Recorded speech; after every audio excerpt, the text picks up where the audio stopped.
Hello, everybody. We're here with Eric Fisher. We dragged him out of the Weather Center, even though he's busy getting ready for a storm tomorrow. And we dragged you out because we wanted to talk about the most infamous storm, really, in New England history. If you're from around here, everyone always says, the blizzard of 78. It's the reason why we go to the grocery store and we grab the bread and we grab the milk because we freak out. This was a storm 47 years ago, kind of started, I guess, tomorrow and the next day. Yeah, it was over the course of a couple of days, got a drawn out long duration storm. But tomorrow we've got some weather to talk about, so we thought today would be a good day to jump on and discuss. You know, every year this comes up and people like to share their memories and talk about their experience during it. You remember the 78 blizzard at all? I was only 5 years old. The only thing I can kind of remember is I lived in Somerville and we lived on the second floor of a two-family house. And the sort of porch we had along Pearson Ave, that's where I lived. The snow was pushed so high that you could almost go from that second story porch right onto the snow. So you were 5. Yes. What's more memorable to you now? That storm or 2015? 2015 by far, because we had 100 plus inches of snow, right? Yes. And I was training for the Boston Marathon. And if I remember correctly, we were doing okay going through the winter. And then all of a sudden just bombarded with snow. Yeah, so I remember that a lot more. An insane run. And I agree, because I wasn't around for the blizzard of 78. There you go. I've done my research. I'm just Googling some stuff and wanted to share, a look back at some of the things that we saw during this storm, which so many people remember as a part of their livelihoods, part of their whole experience of living here in the Boston area. So some highlights from the blizzard here. You can take a look. We had, of course, record snowfall at the time. I always think it's interesting when you look back, because people think about this as such a big storm. The storm that the blizzard of 78 beat at the time was the 100-hour storm, which was in the 60s, that no one has heard of and no one remembers. But that was the #1 storm before this one. We had major coastal flooding, which even more than the snow, I think, was such a part of the blizzard. It took out a lot of coastal homes. Took out the Outermost House, if you read that book by Henry Beston, where he spent time on the Outer Cape.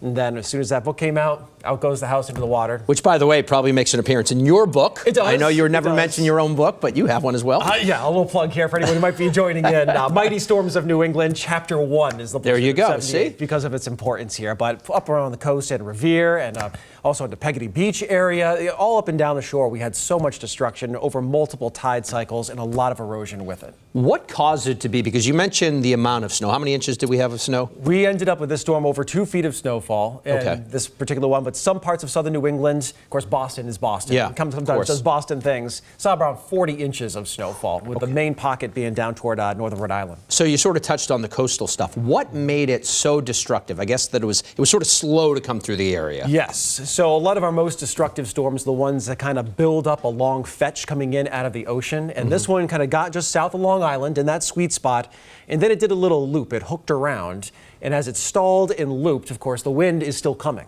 So the wind is bringing all that ocean water and lapping it up on the shore, and we had multiple high tide cycles where this water was very high, and so that caused all the coastal destruction that we ended up enduring with the blizzard of 78. So what were the hardest hit areas? Because just reporting through the years and going out and talk to people about being prepared for different storms, I feel like every time I talk to someone on the South Shore, like Scituate and those areas, they always have these stories about just being completely destroyed. Was that one of the hardest hit areas? Yeah, I would say, the South Shore, the Cape, and up to the North Shore, all of them really had incredible damage from this one.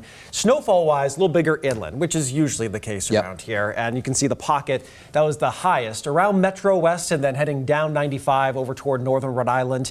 That's where we saw over 30 inches of snow, some spots up to 40 inches. The drifts were a lot higher here, and then a big wide swath of about 10 to 30 inches of snow across much of southern New England. And I always think it's really fascinating when you go back and you look at the coverage, which we're going to see in a minute. Yeah. And you think about forecasts now, and of course we take a lot of heat. Sometimes with good reason, the forecast is never going to be perfect. It's kind of fun to do it. Yeah, of course it is. Of course it is. Kicker misses a field goal. Of course, people are going to lay into the kicker. Come on. By the way, isn't today National Weather Person Day? It is. All right, so we shouldn't pick on you. We shouldn't pick on you. One day off.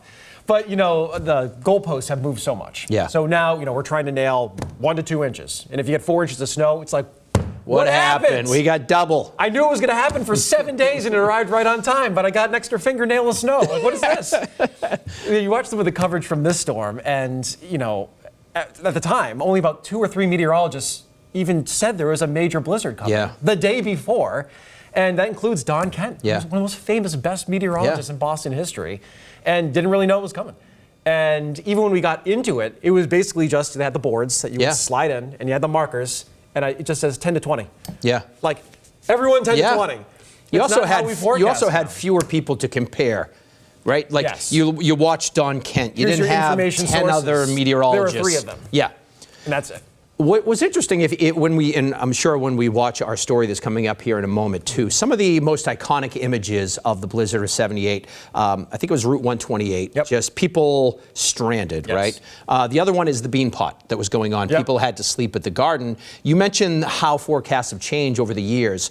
We would never really see that again, would we? Because it's hard to be that caught off guard. I think that's the case. You know, that's why '78 is kind of, well, it's revered as a winter storm, but it's also kind of special and different as a winter storm because you can't recreate the blizzard of '78. There is no way in the world a 2 to 4 foot blizzard would show up a day after, you know, you're forecasting unannounced. Without, I mean, we would talk about it 10 days in advance. The pattern's ripe. 7 days out, it's on the 7th day. Here's the alert day. We're watching that day. Like, doing all the scenarios about where the snow is going to go. And then it just comes down to, okay, where's the banding? You know, we shut things down. If this storm is coming now, which happened, a very similar storm in 2013. That's what I was going to ask you. We've had other storms that, if you just take the measurables, sort of even out with the blizzard of '78, right? More than 20 inches of snow, high winds, coastal flooding. Now, you know, it's just, okay, everyone, days off of work, stay home, schools closed, highway shut down, done. That's it. The purpose of modern forecasting is for nothing to happen. I think a lot of people don't think of it that way, but I do. I think our job is to make sure that as little as possible actually happens, that there is no impact or very little impact. That is the whole goal of forecasting. So that at the end of the day, you say, okay, and you move on. So in that storm that we had in 2013, similar winds, similar snow, similar coastal destruction with it, but we just shut everything down, and within a day or two, roads are open. That's it. You're back to school. That's it. You move on. You can't recreate '78. People are not going to be sleeping in the garden because they didn't know 2 feet of snow was going to fall in the next 6 hours. All right, if you are a little bit younger and you're watching on the stream or perhaps on YouTube and you haven't seen the images we're talking about, you have a story that we can cue up. Yes. So when we had the 40th anniversary of the blizzard of '78, we put together a special look back at the storm. This is gold. People love this every time we show it. There's no sense in reinventing the wheel because between the characters that you see, the clothing that you see, just the feel of this storm, it's perfect. So take a watch and a listen and enjoy. A record winter storm with hurricane force winds is causing serious problems all throughout southern New England. Weather is miserable, the traffic is miserable. If you're inside, stay there. We've got winds lasting for a long time. We have heavier snow lasting for a long time. And take the combination of the two and you have perhaps the worst winter storm we've ever had here in New England. At the parking lot formerly known as Route 128. And extremely high tide and hurricane force winds have flooded dozens of homes, and thousands of homes are now in danger. A storm that has only gained more notoriety with time, the blizzard of '78 is the benchmark storm for generations of New Englanders. The start of the bread and milk phenomenon, the first continuous weather coverage on local TV, and most importantly, the tremendous effect it had on the lives of countless people. Governor Michael Dukakis is touring our snow-stricken area by helicopter. The impact on the coastal communities is really devastating. The blizzard struck on a day where many went to work and school, thinking the talked-about potential storm wouldn't pan out to be that bad. By the end of the day, it was a full-fledged disaster. The heavy wind and the heavy snow are combining to make this potentially the worst storm ever to hit New England. The state of emergency will continue this evening and all day tomorrow. What made the blizzard of '78 such a unique storm system? We had sharp polar energy that was diving down to the coast, captured the storm system. High pressure over eastern Canada, kind of blocking its path. And as it moved up south of Long Island, it stalled, did a loop, and then headed off toward the north and east. And it was this slow drifting motion that lashed New England with destructive waves, strong winds, heavy snowfall for nearly 2 straight days. Senator Edward Kennedy is now on the phone. The president has signed the Declaration proclamation, which makes Massachusetts a disaster area. When it was finally over, the region was transformed. Here it is, the morning after the great storm. the road is empty. As you know, it is the day after the great storm and part of a time that we'll be talking about for probably many years to come. A state travel ban did not happen again until 2013. The snowfall record in Boston fell in 2003. The tide record fell earlier this month.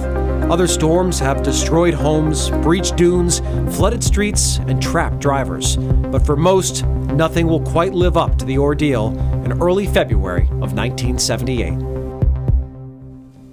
And you heard in that one report, we'll be talking about it for years, and here we are.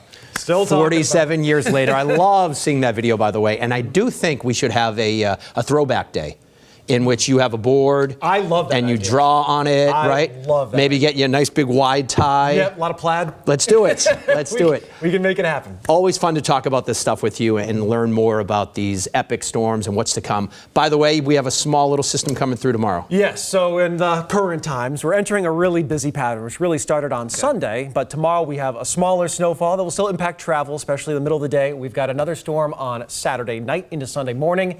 That's a more significant snowfall, maybe our biggest since 2022. Okay. And then we've got another chance for a snowstorm next week.